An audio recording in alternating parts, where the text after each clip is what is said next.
Try ko pong mag-brake at nag-slow down ng ating engine at gumana ang ating brake light.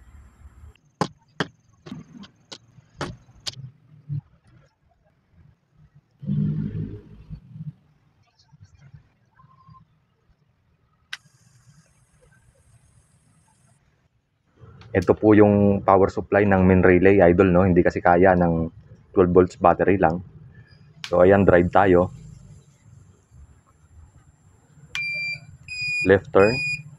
And okay naman siya. Right turn tayo. Dito naman tayo, idol, sa hazard. So ayan, saan ba talaga ginagamit ang hazard? Right turn ulit tayo, idol, ano? Hazard. So function naman siya. So ngayon on ko naman itong driving light. So ayan ang driving light natin. Try ko pong mag-brake at nag-slow down ng ating engine at gumana ang ating brake light. Off ko muna ang driving light para makita natin ang brake light, idol. So ayan, gumagana po. On ko po ang headlight, low, high beam, high. So ayan, okay po. Try ko dito sa busina. Pagpasensyahan nyo na ang busina ko, idol, ano? Medyo sinisipon.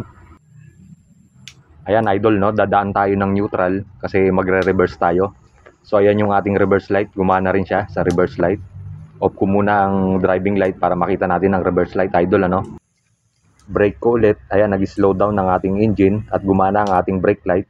Neutral tayo, idol, at drive tayo, babiyahe tayo ng Batanes. So pag maulan, papaganahin ko itong wiper. Ayan, pagpasensyahan nyo na rin ang aking wiper. Kasi itong wiper ay galing China at 5 days pa akong naghintay. So ayan, try ko ang hazard. Hindi ko talaga alam kung para saan ginagamit ang hazard na ito. Headlight tayo, high, low.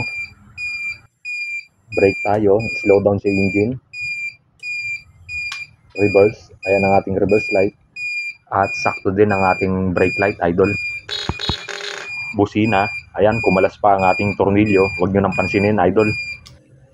Ang reverse light po, idol, ay optional, ano? Depende sa may-ari. Yung iba nagpapalagay ng dashcam or MDL.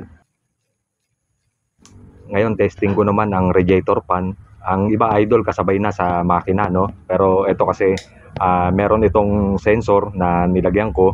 At pag na-hit niya yung init na isang makina, ay gagana ang ating radiator fan. Kaya nag-ready na ako ng kandila dyan para initin ang kanyang sensor para makita kung gagana ang radiator fan. Nag-click na ang relay at gumana na ang ating fan. So ayan, namatay. Marami pang kulang sa car wiring, idol, ano? Isa na dyan yung aircon sa dash at yung umiihi sa windshield. Pati na rin yung door lock. Wala akong alam pagdating sa makina ng 4-wheel. Pero sa mga motorcycle, kahit papano, may alam tayo dyan, nakakaintindi tayo.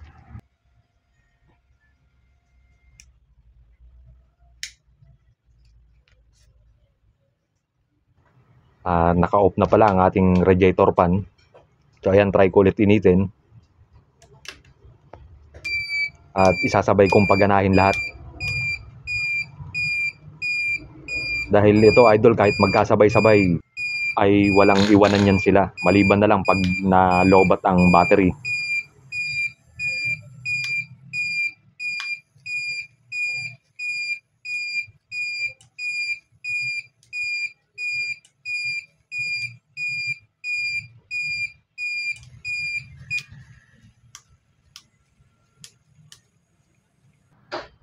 Ito po yung kanyang mga switches at yung siyam na relay. Ang main ko dyan ay gumamit ako ng 30 ampere.